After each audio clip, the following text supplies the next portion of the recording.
Bonjour à tous. Sois le bienvenu ce matin. Nous sommes dans la maison de Dieu. Nous voulons vraiment bénéficier de sa présence. Je vous invite tous à vous tous lever. Nous allons rendre un culte, l'adoration et la louange à notre Dieu. Ce matin, nous voulons venir dans sa présence de proclamer sa présence. Seigneur, nous voulons premièrement te remettre le culte pour toi. Seigneur, nous voulons dire que c'est pour toi. Oui, Seigneur, tu remplis ce lieu de ta présence, de nous bénir avec la lumière de ta face.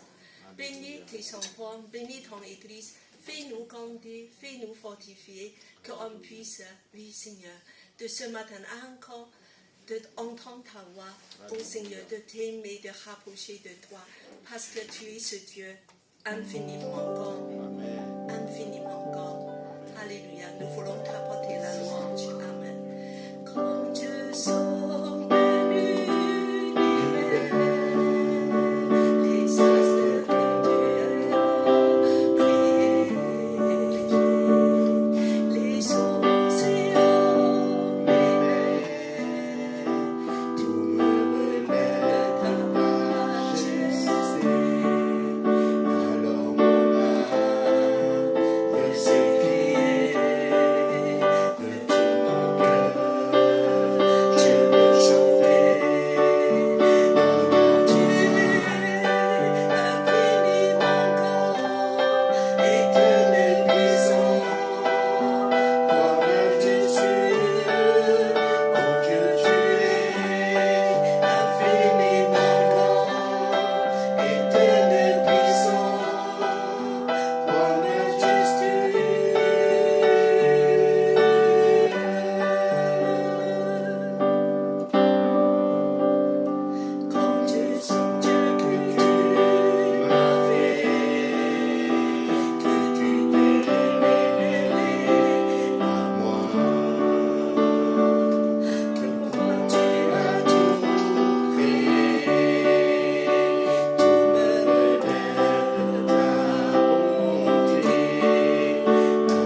Jésus, tu as fait de nous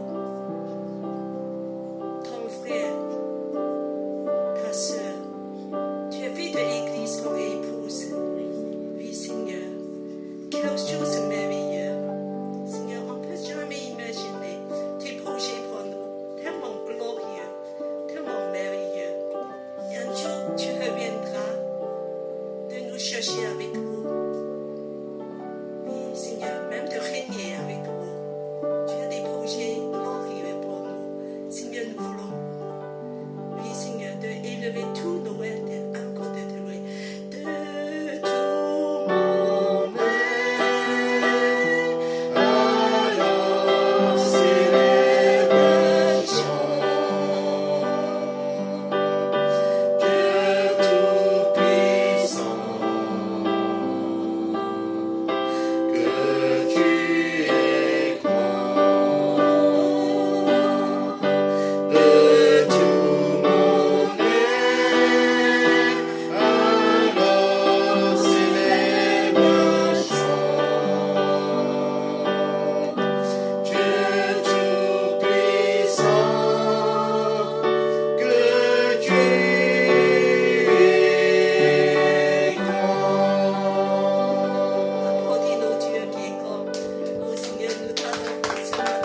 consacrer notre vie pour toi. Tout est pour toi, Seigneur, tout est pour toi. Seigneur, nous voulons dire, c'est avec du choix, nous voulons offrir ce matin encore notre amour à toi, plus des choses matérielles. Merci pour ta provision, merci pour la santé, merci pour ta grâce, merci d'être dans ta maison.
Seigneur, nous bénis ce matin dans sa maison d'avoir passé quelques bonnes vacances, ou encore des vacances à venir pour certaines sœurs. Merci, tout ce qu'il a fait pour nous. Nous ne sommes pas nombreux, mais nous sommes dans la joie parce que Jésus est là, Dieu est là, c'est essentiel. Ce matin, nous avons quelques annonces. Je vous invite à lire tous ensemble la devise de Élim. Aimer Dieu, aimer la famille de Dieu, servir les autres. Oui, Seigneur, nous voulons aimer de tous nos cœurs. Oui, Seigneur, de toutes nos forces. Et nous voulons aussi proclamer la bonne nouvelle. Merci pour l'occasion. À travers le JO, nous pouvons de partager la bonne nouvelle. Et n'oubliez pas, on vous a donné des pins. Et cette semaine, est-ce que vous avez l'occasion à partager la bonne nouvelle? Alors, si vous n'avez pas encore fait, profitez-en. Avec des pins, on peut expliquer les 5 couleurs. Et voilà, de partager. Et puis que bientôt c'est la rentrée, juste une petite préparation pour vous. Alors, pour la rentrée et le temps qui vient, les activités seront fixées, les programmes de l'église seront fixés dans des semaines pour qu'il n'y ait pas de confusion. Voilà. Donc, déjà pour le groupe des jeunes, on a fixé la 3e semaine. C'est tous les 3e dimanches du mois, c'est le groupe des jeunes. Et on a aussi, par la suite, fixé le parcours des disciples et le reste, pour que ça soit plus simple pour tout le monde, pour la préparation. Voilà. Et puis que je voulais aussi faire une annonce spéciale. C'est que dimanche prochain, après le culte, je vous invite de rester ici tous pour... on a fait des rangements pour l'église, pour nettoyer un petit peu, de ranger des choses dans le bureau, pour voilà, de ranger tout ce qui est un peu en désordre. Une autre chose, vous avez vu des livres dans les étagères, n'est-ce pas? Alors, c'est à emprunter. C'est très simple. Il y a un cahier, juste un cahier vert en dessous. Joanne, tu peux montrer. Voilà, c'est libre que vous allez s'inscrire, de marquer vos noms et le titre et la date dedans. Voilà, c'est tout. Et le jour, quand vous allez emmener, de retourner, vous pouvez marquer la date que c'est entré. Et je vous invite aussi, si vous avez des livres dans vos maisons, emmenez-le au lieu que ça reste là pour dormir. Alors, on peut partager à tout le monde. Et il y a des... tout est bienvenu. Alors, par la suite, je voulais aussi te dire que n'oubliez pas, il y a des enfants pour la mission. C'est pour quelle église? Vous vous souvenez? Alors, c'est pour une église flottante en Cambodge. Voilà. Donc, c'est ici, vous mettez ce que vous voulez dedans. On a collecté pendant 2-3 mois et après, on va remettre à Pasteur Sophie personnellement. On se réjouit beaucoup de voir cette église qui a grandi, qui a vraiment beaucoup d'enfants. Il y a une ministère d'enfants et puis l'église va aussi faire un peu de mission dans le nord du pays. Donc, l'église va même aller plus loin, d'être missionnaire, de partager. Donc, c'est une église qui est dynamique. Nous voulons supporter cette église.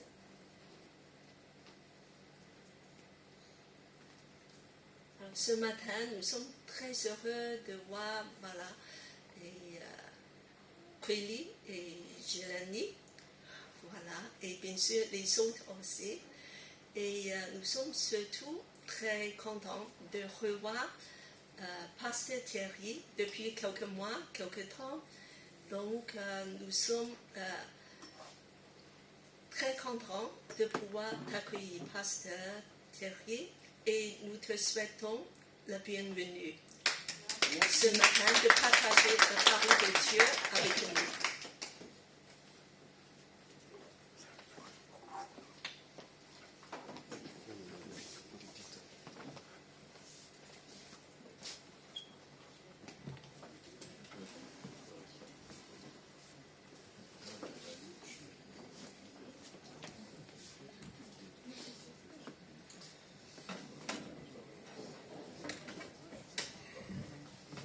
Voilà, bonjour à tous et à toutes, très heureux de vous retrouver, de vous revoir. Voilà, ça fait maintenant bien des années que je vous visite plusieurs fois par an. Alors merci à Cathy, même si elle a quitté un peu le local quelques instants, merci à Cathy pour son travail. À chaque fois que je viens, elle illustre la méditation. Voilà, bonjour aussi à ceux qui nous rejoindront ou écouteront le message via Internet. Voilà, donc nous sommes là ensemble pour partager la parole de Dieu et c'est important. J'ai toujours le souci de, comment dirais-je, de faire le bon choix, mais on ne sait jamais. C'est le Saint-Esprit qui inspire. Alors ne me demandez jamais, enfin, ne me demandez pas pourquoi tel message, telle parole, tel verset. Je ne sais jamais moi-même pourquoi. Si je le savais, ce ne serait pas de l'inspiration, ce serait de la connaissance. C'est-à-dire qu'on peut aussi prêcher par connaissance, dit Paul. C'est-à-dire qu'une église peut avoir des besoins, on les connaît, et on va prêcher en fonction des besoins de l'église. Mais moi, je ne connais pas l'église, très peu, donc c'est plus par inspiration, évidemment, ou par révélation. Et donc, voilà le verset qui a été posé sur mon cœur pour vous, dans le livre du Deutéronome. Donc là, on est dans ce qu'on appelle, vous savez, le Pentateuque, c'est-à-dire les 5 premiers livres, le bloc, là, écrit, semble-t-il, par Moïse, en tout cas inspiré de Moïse, avec ce livre de Deutéronome qui est finalement comme un rappel de la loi, Et voilà ce que nous trouvons dans Deutéronome chapitre 2. Alors je vous lis moi ma traduction, mais c'est presque pareil. Nous nous tournâmes et nous partîmes pour le désert par le chemin de la mer Rouge comme l'Éternel me l'avait ordonné. Nous suivîmes longtemps les contours de la montagne de Séir. L'Éternel me dit, vous avez assez suivi les contours de cette montagne. Et c'est le thème de notre matinée, c'est le thème de cette prédication, de cette parole de Dieu. Vous avez assez suivi les contours de cette montagne. Tournez-vous vers le nord. Donne cet ordre au peuple.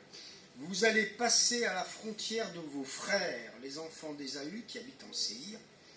Ils vous craindront, mais soyez bien sur vos gardes. Ne les attaquez pas, car je ne vous donnerai dans leur pays pas même de quoi poser la plante du pied. J'ai donné la montagne de Séir en propriété à Ésaü. Vous achèterez d'eux à prix d'argent la nourriture que vous mangerez. Vous achèterez d'eux à prix d'argent même l'eau que vous boirez. Car l'Éternel, ton Dieu, t'a béni dans tout le travail de tes mains. Il a connu ta marche dans ce grand désert. Voilà 40 années que l'Éternel, ton Dieu, est avec toi. Tu n'as manqué de rien. Amen.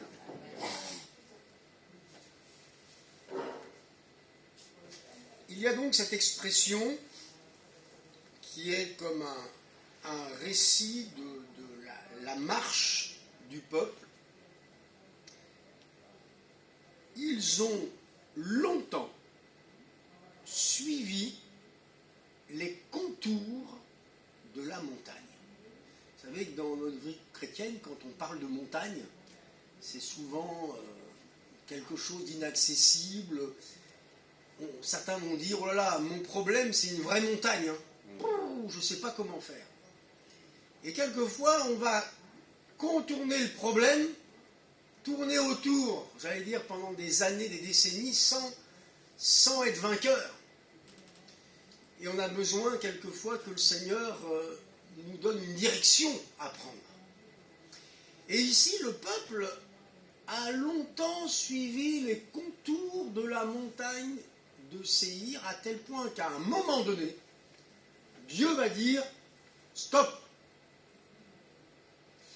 Vous avez assez suivi les contours de cette montagne. Stop.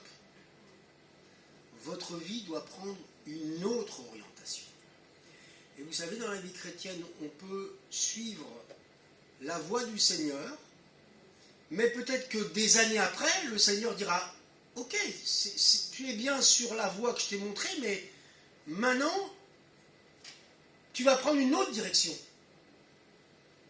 Quand Dieu nous demande de faire quelque chose, c'est peut-être pas toute la vie, c'est peut-être une partie de notre vie. On peut avoir une direction divine, mais à un moment donné, il faut se remettre en cause, dire « Seigneur, c'est vrai que ça fait des années que je suis convaincu d'être dans tes voies, mais là, je ressens que il y a sûrement une nouvelle direction à prendre. » Et donc, le peuple va recevoir une nouvelle direction.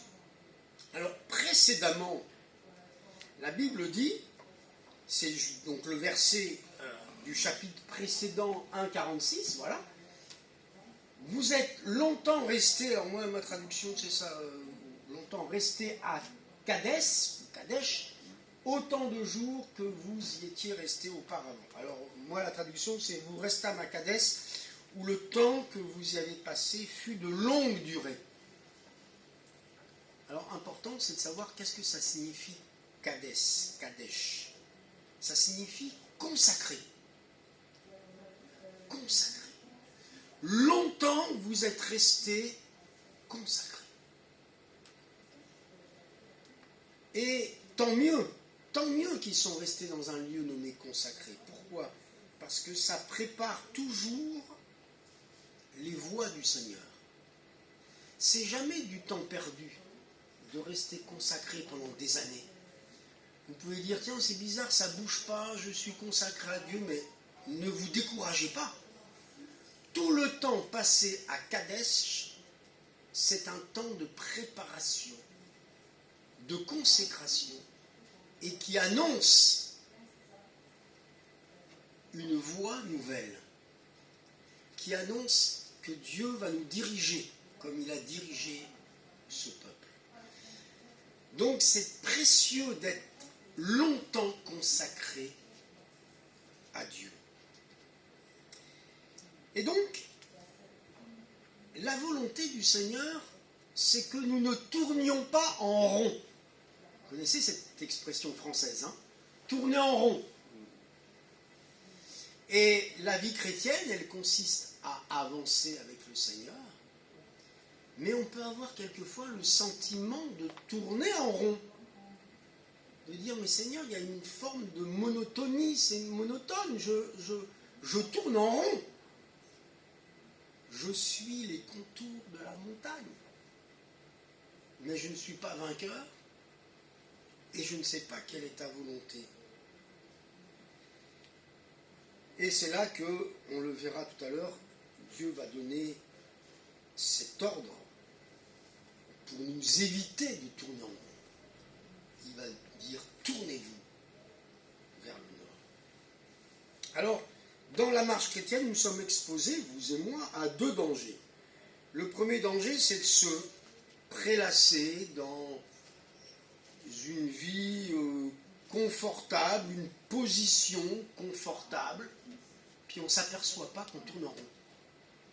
Tout va bien, le Seigneur bénit, mais on n'est pas conquérant. On n'obtient pas de grandes victoires. On s'habitue à tourner en rond. Et là, le deuxième danger, c'est de foncer tête baissée. Pourquoi ça peut être dangereux de foncer tête baissée? Parce qu'il faut considérer ce que c'est que cette montagne de Séhir. Il ne s'agissait pas de foncer tête baissée dans cette montagne et essayer de saisir cette montagne, parce que Dieu dit, mais la montagne, elle n'est pas pour vous. C'est ce que nous avons lu tout à l'heure. Vous soyez sur vos gardes, mais ce n'est pas le pays que je vous ai donné. Cette montagne de Séhir, elle appartient à Ésaü, elle n'est pas pour vous. Et à un moment donné, quand on a l'impression de tourner en rond et qu'il y a des choses qui ne sont pas pour nous, eh ben, Dieu va nous indiquer un chemin à suivre. Le contournement de Séhir. Alors, Séhir, ça signifie broussailleux. La montagne de Séhir, c'est une montagne de broussailles. Ça vous attire, vous? Vous avez envie de marcher dans les ronces, dans les broussailles? Il n'y a rien de plus désagréable, hein? Ou alors il faut y aller avec ce qu'on appelle une débroussailleuse. Ça veut dire ce que ça veut dire, hein? Débroussailleuse, c'est pour enlever les broussailles. Mais si vous n'avez pas de débroussailleuse, et à l'époque, je vais vous préciser, hein, il n'y avait pas de Husqvarna ou de Stihl ou de, hein, vous voyez ce que je veux dire, de marque. Il n'y avait pas de débroussailleuse. Donc ça voulait dire quoi? Ça veut dire que le terrain était hostile. Vous savez, Dieu nous a fait un corps fragile. Et on n'est pas fait pour foncer tête baissée dans les broussailles. Hein. Sinon, si vous le faites, vous allez ressortir blessé. Ça vous arrive peut-être, enfin, à Paris, centre, peut-être pas, hein, mais en campagne, vous savez, hein, quand on a une maison puis un petit terrain, il y a des fois des broussailles. Si vous ne mettez pas de gants, je ne vous explique pas. Vous êtes tout blessé. Et le Seigneur dit, cette montagne-là de broussailles, c'est pas pour vous. Laissez. Vous passerez à la frontière, mais vous le laissez de côté. Pourquoi? Parce que le Seigneur a prévu mieux pour vous et pour moi que des broussailles. Ils vont donc tourner autour des broussailles, tourner autour des épines.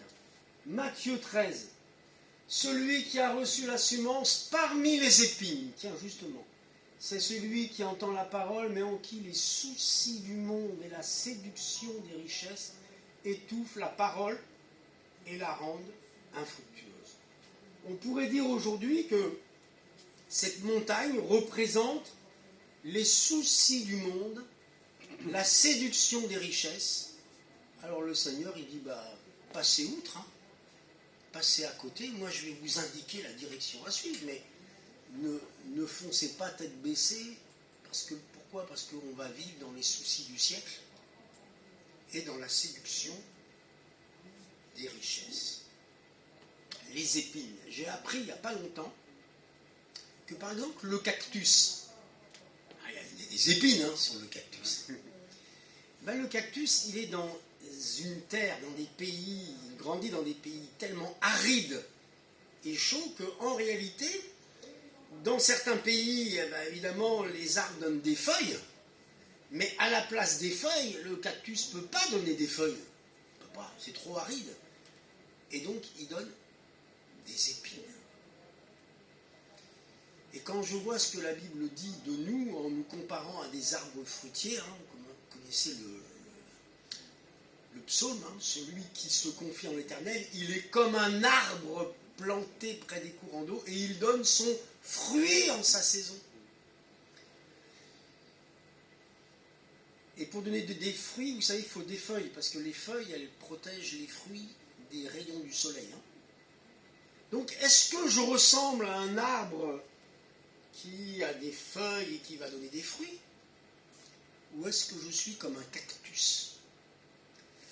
Un cactus, ça veut dire quoi? Ça veut dire qui s'y frotte, s'y pique.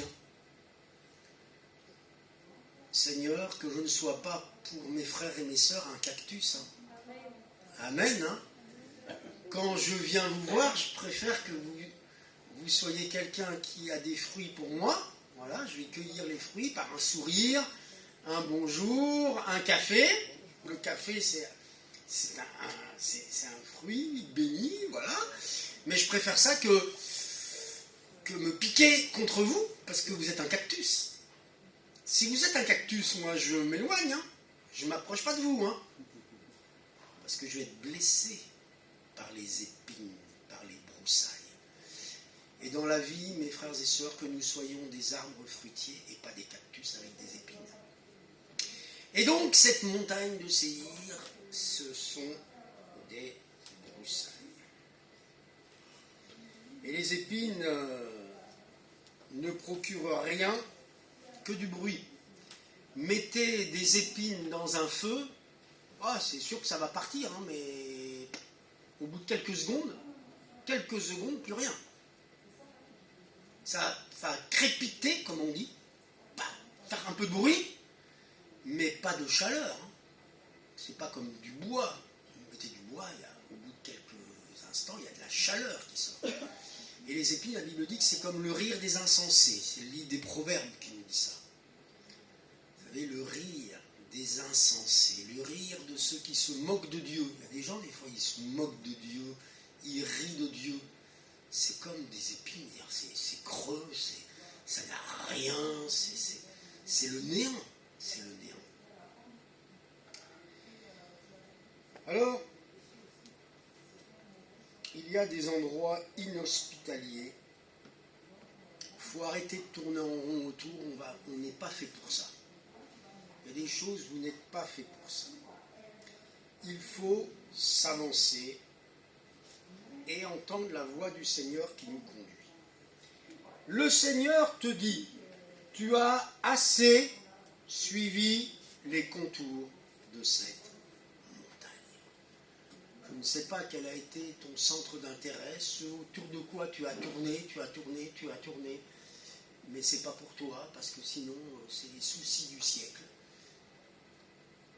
Le Seigneur te dit, tu as assez suivi les contours.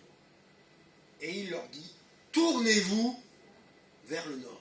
Ah oui, parce que quand on tourne en rond, où est-ce qu'on va après? Ça peut être le sud, ça peut être l'est, ça peut être l'ouest, et ça peut être le nord. Donc, tourner autour faisait qu'ils attendaient de savoir. Et voilà que Dieu leur donne la direction. On peut le dire comme ça, direction. Parce que, vous savez, direction sud, direction l'est, direction l'ouest. Donc il y a une direction divine qui est aussi une direction géographique, ici, dans ce cas. Direction géographique. Tournez-vous vers le nord, parce que ce que je vous ai promis n'est pas là. Ce que je vous ai promis n'est pas dans les broussailles. Il faut aller plus loin, ne pas se laisser décourager. Et vous vous souvenez qu'à certaines montagnes, Jésus a dit, en vérité, je vous le dis, si vous avez de la foi et si vous ne doutez pas, non seulement vous ferez ce qui a été fait à ce figuier, dans ce passage, mais quand vous diriez à cette montagne, ôte-toi de là et jette-toi dans la mer, cela se ferait. Voilà, cette montagne, elle doit sortir de notre vision, et en prenant la route du nord, eh ben, il laisse la montagne de côté. Elle disparaît sur leur chemin. Alors, dans la vie chrétienne, le Seigneur nous donne aussi des avertissements, et tant mieux. Et vous voyez, il va les avertir, il leur dit pas seulement prenez la direction du nord, laissez les broussailles de côté, mais il leur dit aussi, concernant ceux qui sont sur cette montagne, laissez-les tranquilles, ne les attaquez pas. Et vous allez payer ce que vous allez consommer, mais ne les attaquez pas. Ça veut dire qu'il y a des combats dans la vie qui sont inutiles. Le Seigneur dit non, tu attaques pas. Il y a des combats inutiles. Dieu veut nous éviter certains combats. Et souvent les combats de la chair, il faut vraiment être dans la vie de l'esprit. Il a des projets de bonheur et de paix. Le bon combat, c'est celui de la foi, quand il est basé sur la parole de Dieu, sur une promesse du Seigneur. Et plus loin, dans un autre passage que nous n'avons pas lu, l'Éternel dira « N'attaque pas Moab, ne t'engage pas dans un combat avec lui ». C'est le verset 9, c'est plus loin. Voilà. D'un côté, ne combat pas ceux de la montagne de Séhir, et ici, ne combat pas avec Moab.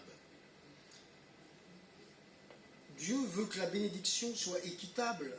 Il leur dit, vous achèterez d'eux à prix d'argent la nourriture, la boisson, parce que Dieu t'a béni dans le travail de tes mains.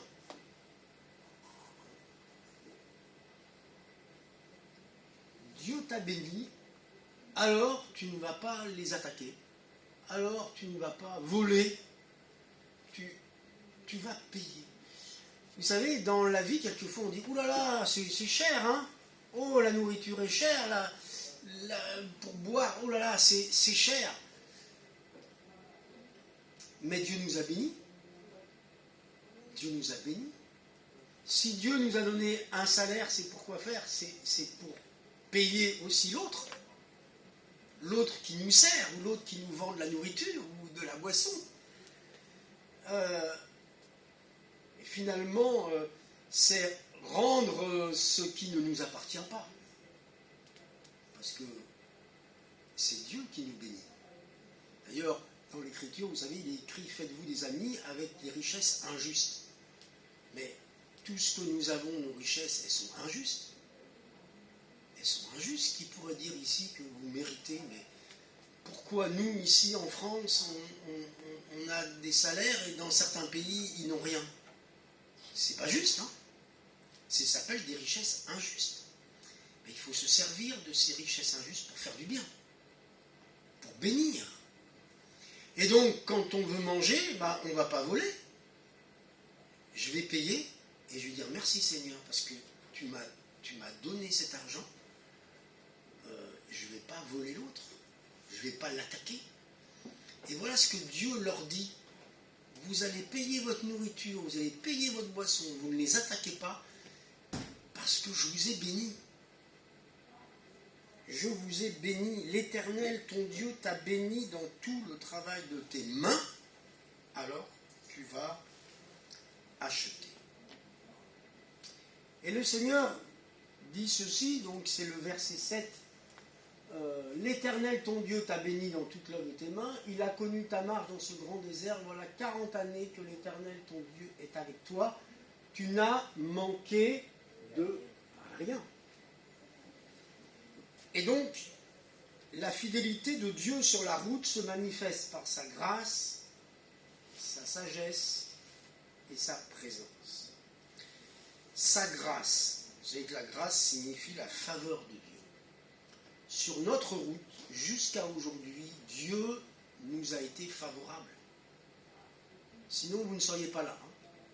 Si vous êtes ici ce matin, et si certains nous regardent, c'est que Dieu nous a fait grâce. Dieu nous a non seulement prêté la vie, mais il nous a bénis sur notre chemin jusqu'à aujourd'hui. Et même si certaines choses sont le fruit de notre travail, ça reste une bénédiction de Dieu. Il sait récompenser, il sait, j'allais dire, couronner l'activité, couronner la foi par sa bénédiction. Et Paul dira et confirmera, mon Dieu pourvoira à tous nos besoins. Selon la richesse de sa gloire. Dieu veut continuer à bénir l'homme et la femme reconnaissants. Et pour être reconnaissant à Dieu, il faut avoir les yeux ouverts. Parce qu'il y a bien des gens qui sont aveugles, spirituellement parlant. Ils ne voient pas que c'est Dieu qui les a gardés, qui les a bénis, qui les a secourus. Moi encore, cette semaine, j'ai fait une expérience, vous savez, j'étais pas fier. J'étais sur le chantier chez moi, il y a un petit chantier, pas grand chose, mais le maçon, je ne sais pas comment il a fait, il a laissé un morceau de ferraille sur le côté. Vous savez que la ferraille, normalement, ça monte des poteaux, et je ne sais pas pourquoi, il y a une ferraille qui était sur le côté. Et en discutant du chantier, d'un seul coup, moi, je fais le tour du poteau pour lui montrer un truc, enfin bref, je fais le tour, boum, je me retrouve par terre, les lunettes par terre, je sens que quelque chose s'est passé, c'était il y a 4-5 jours, je sens que quelque chose s'est passé, et quelques secondes, minutes après, je réalise, je me suis vite vu dans la glace parce que j'ai compris que mon œil était touché, mais je voyais, mais ça m'inquiétait, alors j'ai vu, et j'ai compris que vraiment, si j'avais pas eu de lunettes, ben je ne sais pas ce qui serait passé. Vous savez, une barre de ferraille, vous savez, un bout de ferraille, ça m'a touché la paupière qui est toute rouge, qui est toute abîmée, et puis j'étais balafré un petit peu là, là ça va mieux, mais j'étais balafré de là jusque là, mais vous pouvez voir mon œil en haut, la paupière a été touchée, alors je ne comprends pas trop, ma lunette est cassée un peu ici, alors vous savez, on ne sait pas trop, mais en tout cas mes lunettes m'ont protégé, ça n'a pas empêché de passer sur la paupière, mais je me dis, ouh là là là là, peut-être que j'ai échappé à un truc là, vous vous rendez compte? Et si j'avais eu un gros problème, je ne serais pas là ce matin. Mais j'ai dit, merci Seigneur, mon œil a été gardé pour un truc bête. Vous savez que les accidents domestiques, c'est terrible. On croit que c'est rien chez nous, et puis il peut nous arriver des accidents. Alors voilà, le Seigneur nous garde, mais au moins, ayons, c'est le cas de le dire, les yeux ouverts sur le fait que c'est vraiment Dieu qui nous a gardés jusqu'à ce jour. Ne soyons pas aveugles. Et si je suis reconnaissant, Dieu dira, bon allez, je peux le conduire parce qu'il a conscience que je suis là sur le chemin. Voilà, ça c'est la grâce de Dieu. Alléluia. Amen. Et tant qu'il sera avec nous, nous ne manquerons jamais du nécessaire. Alléluia. Moi, je n'ai pas besoin d'une Porsche. Je ne sais pas si vous avez besoin d'une Ferrari ou d'une Porsche. Moi, j'ai ma Citroën, ça me va bien. Je veux dire par là que il y a des besoins, des vrais besoins. Et nos besoins, c'est quoi? C'est un minimum de confort. Mais il y a des choses, je ne les demanderai pas à Dieu, parce que ce n'est pas un besoin, ce sera un luxe. Mais ce que je veux dire par là, c'est que nous ne manquerons de rien. Il pourvoira au nécessaire, à ce qui est nécessaire. Moi, j'ai besoin d'une voiture. J'en ai besoin. Dieu pourvoira. Alléluia. Alléluia. Mais je ne vais pas lui demander une Porsche. Puis après, l'entretien, ça coûte cher. Hein. Je ne pourrais pas suivre.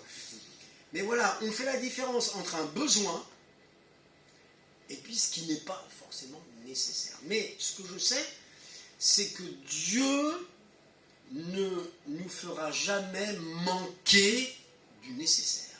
Alléluia. Il va pourvoir. Mon Dieu pourvoira. Et puis sur le chemin, il y a la sagesse de Dieu. Il a connu ta marche dans ce grand désert. Ça veut dire quoi? Il a connu. Quand la Bible dit connaître, c'est quelque chose d'extrêmement profond. C'est-à-dire que Dieu a été attentif à tes pas.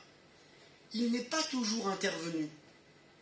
Quelquefois, le Seigneur retient sa main, il nous regarde, il nous voit, il est prêt à nous secourir. Il est prêt à nous aider. Mais sa main est là, et quelquefois il va fermer une porte. Vous voyez, on est prêt à aller dans un endroit où, hop, alors le Seigneur va fermer la porte. C'est invisible. On ne le voit pas, mais la main de Dieu est là. Il y a sa sagesse. Nous, on ne sait pas toujours ce qui est bien, ce qui est mal. On n'a pas toujours la maîtrise des choses. Je veux dire par là, est-ce que c'est le bon chemin pour moi? Est-ce que ce n'est pas le bon chemin pour moi? Voilà. Et Dieu, dans sa sagesse, veut conduire nos pas, même au milieu du désert. Vous savez, avec le Seigneur, on ne marche pas par la vue. D'ailleurs, dans un désert, la vue, ça n'apporte rien, parce que c'est le désert. Donc, la nécessité d'avoir la direction. Tournez-vous vers le nord. Et puis, sa présence sur notre chemin.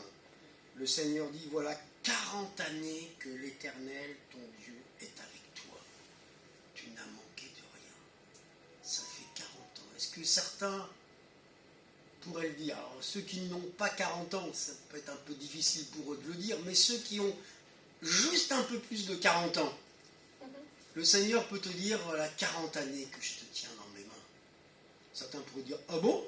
40 ans? Mais non, moi ça fait que quelques années que je viens ici. Ah, mais le Seigneur avait son regard sur ta vie, sur toi. Voilà 40 années que l'Éternel, ton Dieu, est avec toi.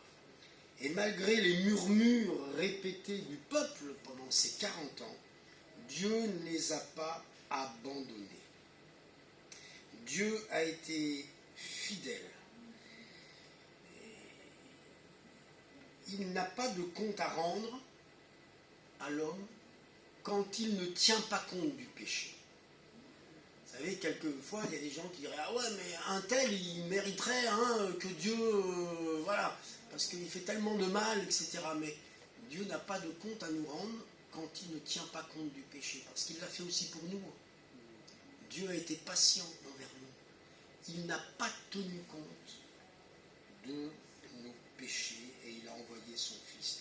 La Bible dit, il ne nous traite pas selon nos péchés, sinon on serait tous morts. S'il traitait l'homme selon son péché, on serait tous anéantis. Il n'y aurait plus un homme, pas même un seul. Donc, Dieu pardonne. Et enfin, pour conclure, chapitre 2, verset 14, le temps où nous avons marché de Kadesh Bernéa au passage du torrent de Zéred fut de 38 ans, jusqu'à ce que toute la génération des hommes de guerre ait disparu du milieu du camp, comme l'Éternel le leur avait juré. Donc, d'un point à un autre, il y a cette explication de l'Écriture que d'un point à un autre, ça a duré 38 années. Et il y a eu du temps de perdu. Vous savez que la Bible dit que c'est à cause de leur incrédulité qu'ils ont tourné aussi en rond. À cause de leur incrédulité. Je note que c'est aussi la durée que l'infirme a attendue pour être guéri. Vous savez, dans Jean 5,5, il y a ce paralytique depuis 38 ans. Alors c'est drôle parce que c'est exactement la même durée. Il a vécu un désert 38 ans. On peut vivre un désert aussi pendant cette durée-là. 38 ans à attendre. Alors ça paraît long, hein, mais quand on arrive à 50, 60, 70 ans et qu'on se retourne, on dit, bah oui, il y a un bloc là de 38 ans, il y a un bloc qui est là, où on a peut-être été incrédule, et puis un jour, c'est la délivrance, un jour, c'est la fin du désert, un jour, c'est la terre promise, l'accomplissement des promesses de Dieu quand on est des fois sans force, parce que quand on a été 38 ans dans le désert, hein, on sort un petit peu, des fois, abîmé, fatigué, et puis l'heure de Dieu a sonné. L'accomplissement des promesses de Dieu. Il faut être patient avec le Seigneur. Hein. Il faut être patient, mais pendant toute la route, il est avec nous. Il a ses yeux sur nous. Alors la promesse, elle est aussi pour les enfants. Chapitre 1er, verset 39. Vos petits-enfants dont vous avez dit, ils deviendront une proie, et vos fils qui me connaissent aujourd'hui, ni le bien ni le mal, ce sont eux qui entreront donc dans la terre promise, c'est à eux que je le donnerai, ce sont eux qui en prendront possession. Vous savez, je me réjouis parce que j'ai eu le bonheur, la joie, il y a 2-3 mois maintenant, de baptiser ma petite fille. Voilà, la grande était baptisée, mais pas la petite, et la petite, elle a 26 ans. Et bon, vous me direz 26 ans, c'est jeune, oui, mais quand elle a grandi dans les voies du Seigneur, on peut se dire à 18-20 ans, elle s'engage, non, et puis elle a vraiment, c'est très réfléchi, c'est vraiment un engagement sérieux, et donc j'ai eu le bonheur dans une église, à Évreux en particulier, de la baptiser moi-même. Et voilà, la promesse, elle est aussi pour nos enfants, hein. Ils ont pas comme perspective d'être une proie de l'adversaire, hein. La volonté du Seigneur, c'est qu'ils puissent hériter des promesses et entrer dans ce qui est promis. Bon, nous, on vit notre vie avec le Seigneur, puis un jour, on va partir. Hein. Mais il y a nos petits-enfants aussi, petits-enfants et petits-enfants. Et vous voyez, il y a une promesse. La promesse est pour eux. Il y a des choses qu'on ne verra pas nous, il y a des choses qu'on a vues, qu'on verra, mais pas tout. Mais nos enfants, nos petits-enfants, sont invités à bénéficier des promesses du Seigneur. Alors, n'oublions pas que nous avons marché avec le Seigneur, qu'on peut quelquefois tourner en rond, et la volonté de Dieu, c'est pas qu'on ait comme objectif une vie de broussailles, de ronces, de choses qui vont nous blesser, mais une autre voie. Il faut écouter la voix de Dieu qui va nous dire, tournez-vous vers cet objectif. Je vais vous conduire, je vais conduire votre vie. Que le Seigneur vous aide. Amen. Amen. Seigneur, nous voulons te rendre grâce parce que tu ne nous laisses pas orphelins. Et sur le chemin, quand bien même c'est le chemin du désert, tu es là. Tu es avec nous. Notre soulier ne s'use pas. Tu pourvois à tous nos besoins. Tu nous donnes la manne dans le désert. Et Seigneur, pour nous aujourd'hui, tu pourvois nos besoins pour qu'on puisse aussi, Seigneur, répandre des fruits et ta bénédiction autour de nous. Garde-nous d'être comme des buissons d'épines, mais donne-nous d'être des arbres fruitiers et d'avoir conscience que tu veux conduire nos vies, Seigneur, et quelquefois donner une nouvelle direction. Parce que ce matin, tu dis à l'un ou à l'autre, tu as assez suivi ce chemin. Maintenant, tourne-toi vers une autre direction. Et Seigneur, tu le fais pour ceux et celles à qui tu veux parler ce matin. Seigneur, l'important, c'est d'être dans tes voies, c'est d'être sur le chemin que tu nous as indiqué. Merci, Seigneur. Amen. Amen. Que le Seigneur vous bénisse.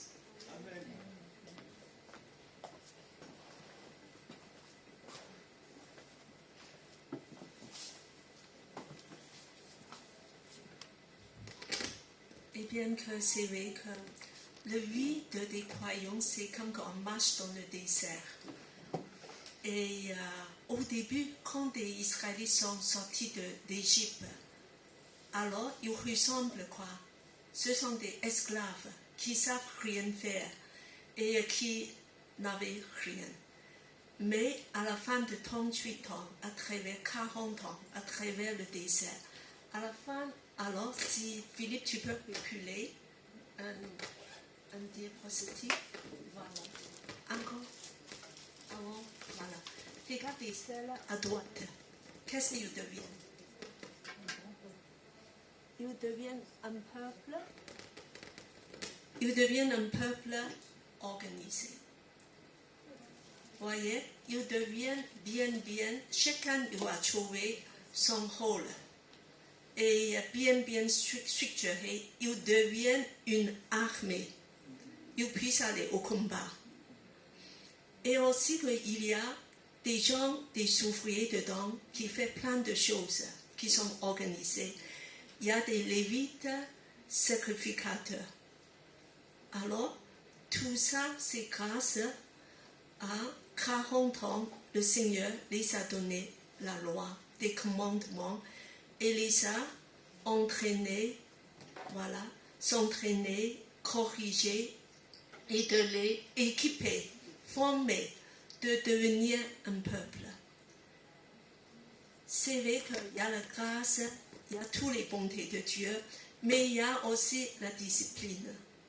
Alors, c'est comme qu'aujourd'hui, à l'église aussi, voilà, il y a beaucoup la grâce de Dieu, la bonté de Dieu, mais il y a un autre côté. Dieu, il veut nous équiper, former, et de nous lever comme un peuple qui puisse être organisé, de marcher pour lui, de lui glorifier, de porter des fruits. Et merci Seigneur. Et nous voulons vraiment de dire que notre Dieu est merveilleux. À la fin, on voit que c'est comme un miracle. Vous voyez que c'est bien organisé. Au milieu, il y a quoi? Ce carré, c'est quoi? Le tabernacle. Tabernacle. Voilà. Il sait comment adorer Dieu. Et puis il sait comment offrir des sacrifices. Et dedans, il y a quoi? Au centre du tabernacle. L'alliance. Oui, il y a le Saint des très saints, la présence de Dieu, même représentée par l'arche. Dieu habite en eux. Aujourd'hui, Dieu habite en nous. À travers son esprit. Dieu habite en nous. Nous sommes le temple du Saint-Esprit. Chacun de nous, il y a Dieu qui habite en nous. C'est merveilleux que Dieu va accomplir des miracles en nous et de nous préparer pour la gloire de sa royaume et de pouvoir partager dans le monde, aider ses enfants.